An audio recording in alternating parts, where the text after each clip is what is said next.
Ciddi turmush kechiryotamsiz yoki muhim turmushmi? Hayot shundaq paytlarga to'lganki, hatto biz har kuni bu xil paytlarni boshdan kechiramiz. Bu paytlar bizga o'zimizning nimalarga qodir ekanligimizni bildirdi. Yo'shirin kuchimizni his qildirdi yoki o'zimizning qanday odam bo'lishga talpinganligimizdan derak berdi. U biz izchil yozishni orzu qilib kelgan kitob to'g'risidagi ilhomning tuyuqsiz yilinjishi yoki ortiq badan ig'irligimizni yo'qotish istagi va yoki mavjud xizmatga bo'lgan norozilik va egirik tiklash orzusi bo'lishi mumkin.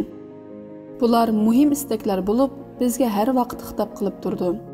Ammo biz bu chaqiriqqa ovoz qo'shay deb turishimizga turmush jiddiychiligi yo'limizni to'sib oladi. Masalan, yonfonimiz sayraydi, mashinamizning miyi tugab qoladi. Boshliqimiz vazifamizni tamomlashimiz uchun jiddiy muhlat bekitib qo'ydi. Natijada biz boshqa masalalarni hal qilish maqsadida orzuyimiz uchun tirishishni yana bir qatim kechiktiramiz. Undaqda qanday qilganda bu xil ahvolni yengili, ya'ni turmushdagi jiddiychiliklar bilan haplashib yurmasdan o'zimiz uchun muhim bo'lgan ishlarni qilib yashag'il bo'ldi. Kelgusi 10 yildagi hayotingiz. Shuni tasavvur qilib beqing. Kelgusi 10 yilda ba'zi ishlarni qilasiz. Halbuki bu jarayonda o'zingiz uchun muhim bo'lgan ishlarni qilishning o'rniga ta'xirsizliklar bilan haplashib o'tib ketasiz. Ko'pincha hollarda pul tepish ehtiyoji o'zingiz faxrlanadigan ishlarni ro'yobga chiqarish orzusini besib tushadi.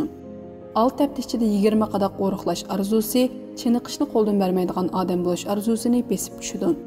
Diqqatga sazovor bo'lish yoki qadrlanish orzusi, diqqatni mavjud holatga markazlashtirish va qanoat hosil qilish iqtidorini besib tushadi. Darvaqa, hammamiz pulga muhtoj. Ba'zida biz turmushimizni tartibga solish uchun muhim ishlarni vaqtincha bir chetga qayirib qo'yishga majbur bo'lamiz. Chunki mas'uliyatni ado qilish hayotning ayrilmas bir qismidir. Ammo siz ko'z oldingizdagi jiddiy ishni bir taraf qilish uchun muhim ishlarni qachongacha kechiktirasiz? Siz hozir qilayotgan ishlaringizni davomlashtira olish uchun o'zingiz qila oladigan ishlarni qilishni qachongacha kechiktirasiz? 1 yilmi, 5 yilmi yoki bir umrmi? Biz hamisha diqqatimizni o'zimiz muhim deb qaragan ishlarga emas, balki jiddiy deb qaragan ishlarga markazlashtiramiz. O'zimiz muhimligini tunib yetgan ishlarni bir chetga qayirib qo'yib, necha yil vaqtni oyga chiqmas jiddiychiliklar bilan haplashib o'tkazishimiz tamoman mumkin. Kundalik turmushdagi jiddiychiliklarni qanday yengish kerak? Agar siz jiddiychiliklar bilan haplashavermay, muhim ishlarni qilib yashamoqchi bo'lsangiz, undaqda o'zingiz uchun aniq yo'nalish bekiting. Falani ish men uchun muhim.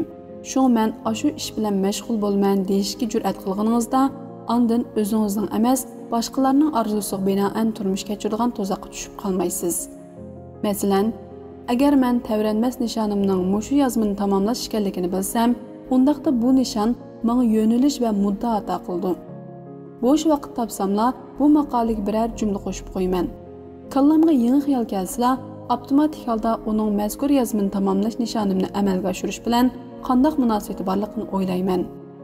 Mening hayotim mushu konkret muhim vazifani o'rindashni cho'rdigan holda tashkillandi. Hammamizning har kuni jiddiy vazifalarimiz bor. Biz telefonga javob berishimiz, el-xatga javob qaytarishimiz, bitob do'stimizga yordam berishimiz kerak. Ammo maqsadimiz aniq, nishoningiz konkret bo'lsa, kundalik jiddiy ishlarni bir taraf qilgandan keyin zehningizni darhol muhim ishlarga markazlashtira olasiz.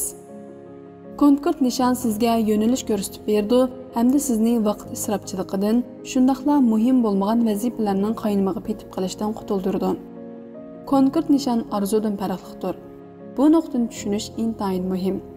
Badanni sog'lomlashtirishni o'ylash bir orzu. Bir navbatda 100 qatim yer beg'irlash konkret nishondir. O'z oldingizga egilik tiklashni o'ylash bir orzu. Sizdan bir narsa setib olishni xohlaydigan 3 nafar xaridorni tepish konkret nishondir. Kitob yozishni o'ylash orzu. Birinchi bobni tamomlash konkret nishondir. Muhim ishlarni qilib yashang. Tirishishga arzugidagi ishlarning hech biri jiddiy ko'rinmaydi. Bu muhim nishonlarning mohiyatidir. Ular diqqatni darhol markazlashtirishni taqozo qilmaydi.